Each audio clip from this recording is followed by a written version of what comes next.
Dans ce résumé de cours sur la propagation du son, nous allons tout d'abord parler de l'intensité sonore.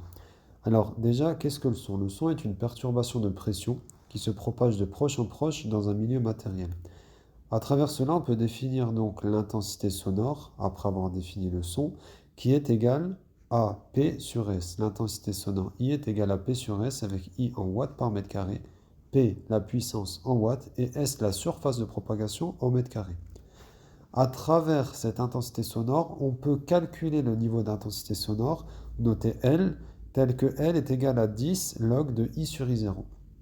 L est exprimé en décibels, I est exprimé en watts par mètre carré comme dans la formule dessus, et I0 est l'intensité de référence, c'est-à-dire le minimum d'intensité que l'oreille humaine peut percevoir, également en watts par mètre carré.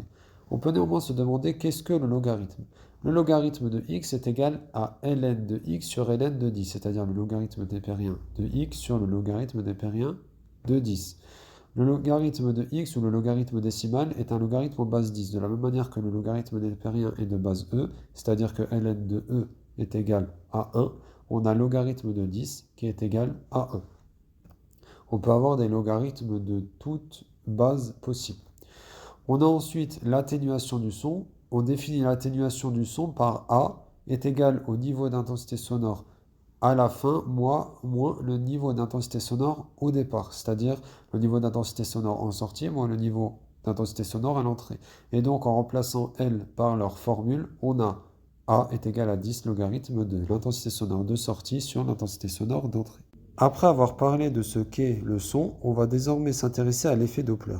Donc l'effet Doppler, qu'est-ce que c'est? C'est la modification de la fréquence que l'on perçoit d'un son lorsque l'objet qui émet le son est en mouvement.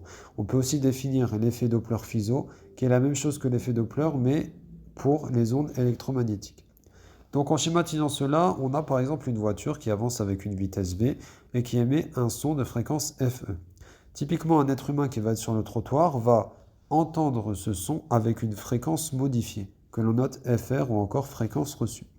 On a alors deux cas. Soit l'objet se rapproche du récepteur, c'est-à-dire la voiture se rapproche de l'être humain, et on a alors la fréquence que l'on perçoit qui est plus aiguë, qui est plus grande que la fréquence émise. Et on peut alors dire que la fréquence reçue est égale à F émise sur 1 moins la vitesse de l'objet sur la vitesse de l'onde.